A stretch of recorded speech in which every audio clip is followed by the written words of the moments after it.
College میں BCom first year کا student ہوں. آپ نے ہم لوگوں کو دعوت کے بارے میں بتایا کہ ہم لوگ غیر مسلمان لوگوں کو اسلام کی طرف بلائیں. تو میں یہ جاننا چاہتا ہوں کل کو انشاءاللہ جب میں اس کام کے لیے، اس نیک کام کے لیے آگے دنیا میں نکلوں گا، تو کسی غیر مسلمان نے مجھ سے سب سے پہلے یہ پوچھ لیا کہ میں اپنا مذہب چھوڑ کے، جس کو میں اتنے سالوں سے پریکٹس کر رہا ہوں، آپ کا اسلام کیوں پکڑ لوں؟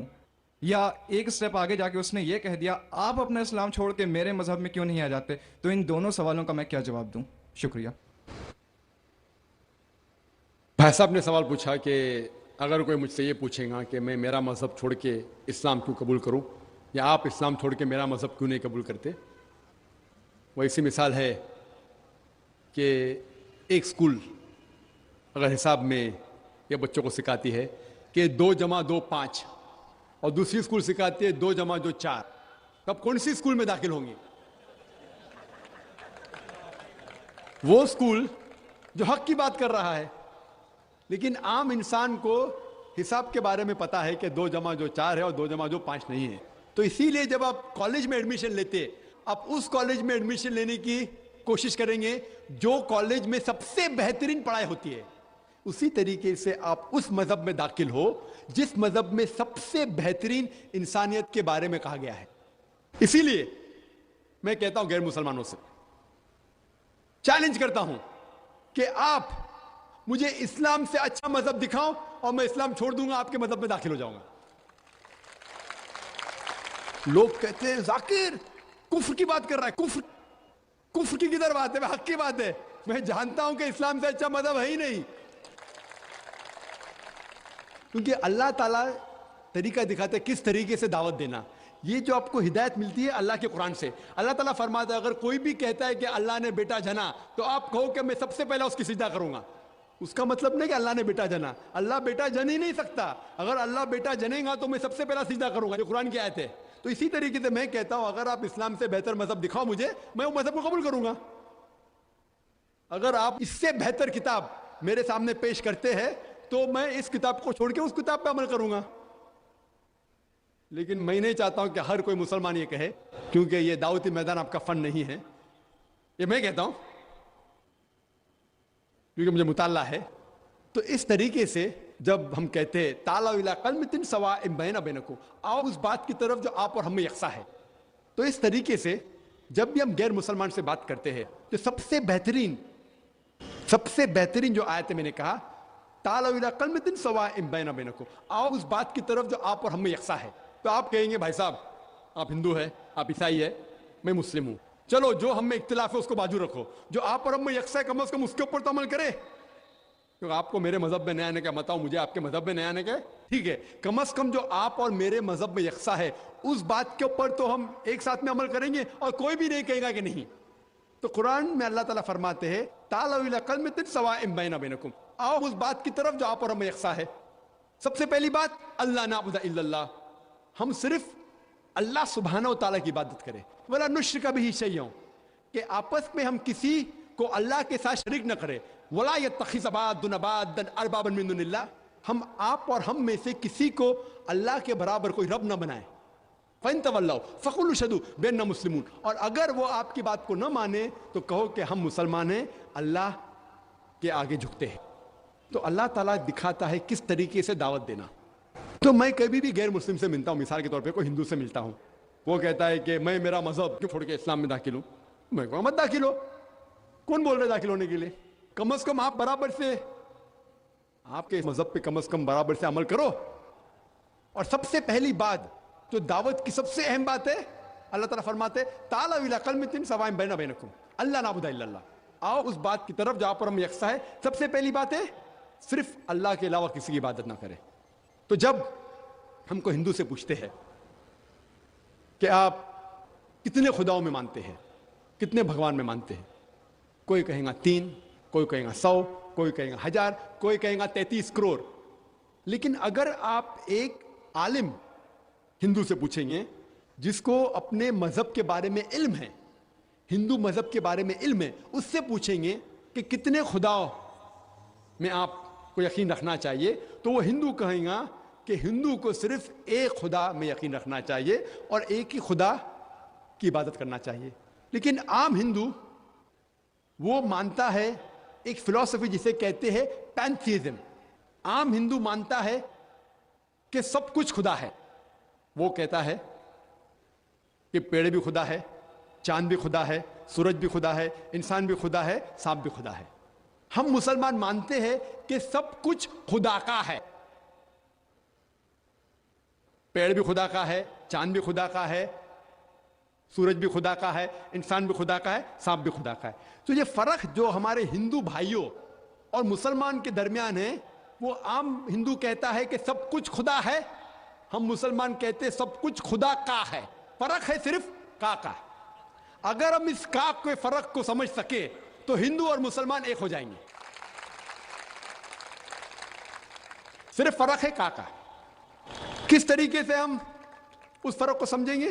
اللہ تعالیٰ فرماتے تعالوا الی کلمۃ سواء بین بینکم, آؤ اس بات کی طرف جو آپ اور ہم یکساں ہے.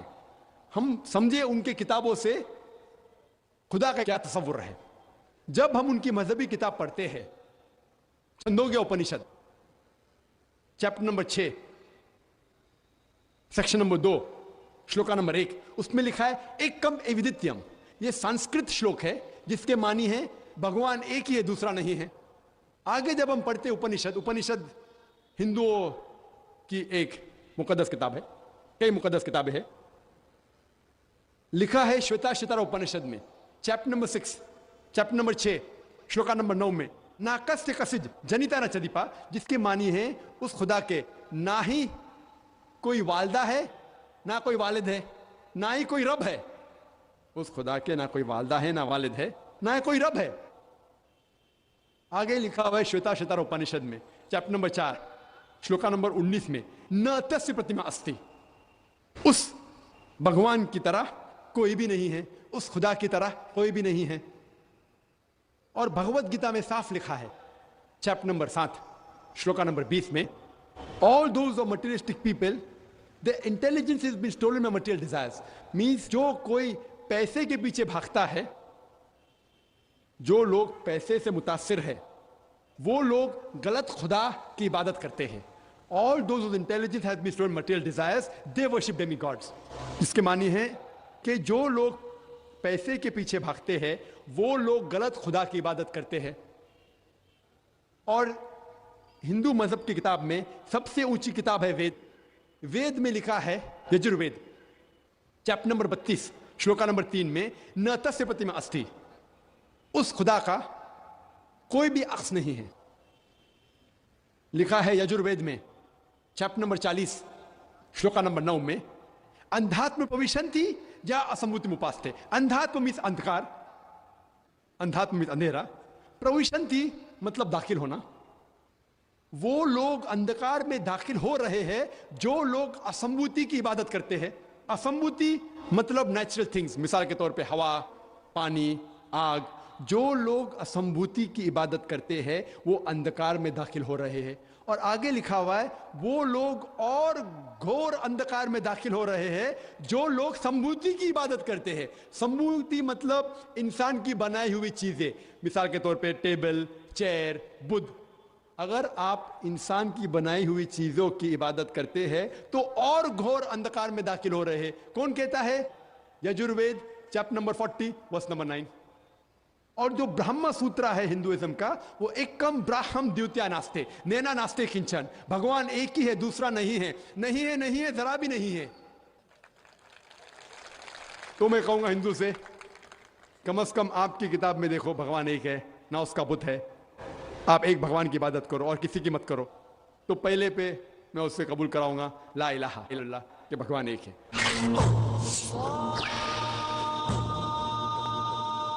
اس کے بعد آتا ہے محمد رسول اللہ.